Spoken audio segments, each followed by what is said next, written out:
Welcome to my channel. Good morning दोस्तों। हमने वर्णमाला के बारे में अच्छे से जानकारी ले ली है और वर्णमाला से संबंधित हमने 4 वीडियो अपलोड कर दिए हैं। अगर आप नहीं पढ़े हैं तो आप देख लीजिएगा ये वीडियो। आज हम लोग पढ़ेंगे संधि।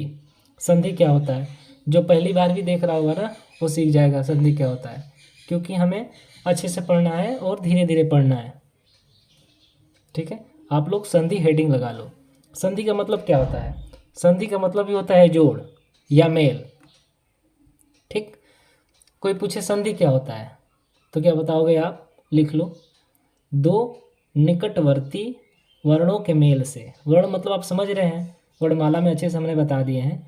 दो निकटवर्ती वर्णों के मेल से जो विकार होता है, विकार बोले तो परिवर्तन, जो बदलाव आता है, जब दो वर्ण मिलते हैं एक साथ, एक नया वर्ण का निर्माण होता है, एक अलग वर्ण बनता है, उसे ही हम संधि कहते हैं।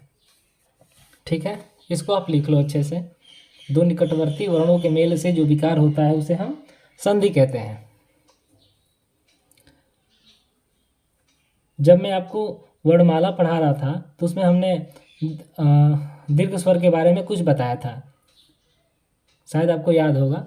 दीर्घ स्वर में हमने बताया था कि दीर्घ स्वर के 2 भेद होते हैं, सजातीय स्वर और विजातीय स्वर। सजातीय स्वर में अ प्लस अ मिलकर आ बनता है, लघु ई प्लस लघु ई मिलकर बड़ी ई बनता है, ऐसे मैंने बताया था। और विजातीय स्वर में अ प्लस लघु ई मिलकर लघु ए बनता है। याद आ रहा है आपको? यही सब प्रयोग होगा संधि में। ठीक है, इसका कुछ लाभ देखने को आपको मिलेंगे। अ प्लस छोटी ई मिलके ए, अ प्लस छोटा उ मिलके क्या बनता है? ऊ बनता है। ये हमने बताया था।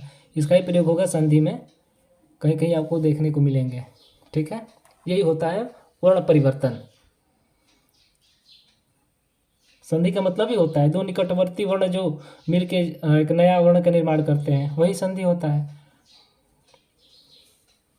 संधि के 3 भेद होते हैं, आप लिख लोगे। संधि के 3 कौन कौन से भेद होते हैं? पहला होता है स्वर संधि।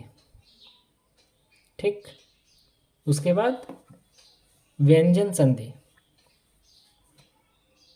व्यंजन संधि के बाद आप लोग लिखेंगे विसर्ग संधि। विसर्ग संधि। ठीक है, इसको आप लिख लीजिए। संधि के 3 ही भेद होते हैं, स्वर संधि, व्यंजन संधि और विसर्ग संधि। अब हम लोग एक एक संधि के बारे में पढ़ेंगे। स्वर संधि क्या होता है, स्वर संधि के कितने भेद होते हैं। ठीक है, संधि के 3 भेद होते हैं, स्वर, व्यंजन, विसर्ग। अब हम लोग स्वर संधि के बारे में पढ़ेंगे कि स्वर संधि क्या होता है। इसको आप हेडिंग लगा लो, स्वर संधि। कोई पूछे स्वर संधि क्या होता है तो क्या बताओगे? स्वर संधि से आप क्या समझते हैं? तो इसको आप दूसरे शब्दों में कह सकते हो, दो निकटवर्ती स्वरों के मेल से, दो निकटवर्ती स्वरों के मेल से जो विकार उत्पन्न होता है, बोले तो जो परिवर्तन होता है, जो बदलाव देखने को मिलते हैं, उसे हम स्वर संधि कहते हैं। आप इसे लिख लीजिए। आप जितना भी पढ़ रहे हैं कृपया करके कॉपी में ही लिखिएगा, बहुत इंपॉर्टेंट है परीक्षा की दृष्टि से। और स्वर संधि में जो दोनों निकटवर्ती वर्ण होते हैं ना, सदैव स्वर ही होते हैं, क्योंकि हम स्वर संधि पढ़ रहे हैं तो इसमें स्वर की ही चर्चा होगी, व्यंजन नहीं आएंगे इसमें। ठीक है, दो निकटवर्ती वर्ण क्या होंगे? सदैव स्वर ही होंगे। दो स्वर मिलके ही एक अलग स्वर बनेंगे, इसमें व्यंजन कहीं सम्मिलित नहीं होगा। ठीक है, स्वर संधि में केवल स्वर की बात होगी, इसलिए मैं लिखवा दे रहा हूँ, दोनों निकटवर्ती वर्ण सदैव स्वर ही होते हैं स्वर संधि में। इसको आप लिख लीजिएगा अच्छे से। ठीक है,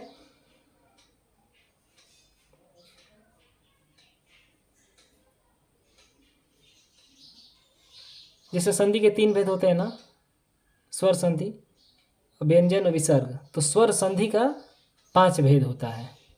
कौन कौन से भेद होते हैं आप उसको लिख लीजिए। पहला तो होता है दीर्घ संधि,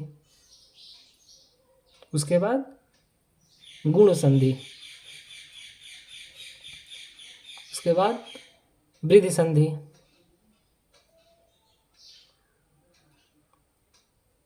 वृद्धि संधि के बाद यड़ संधि, यड़ संधि, उसके बाद अयादि संधि।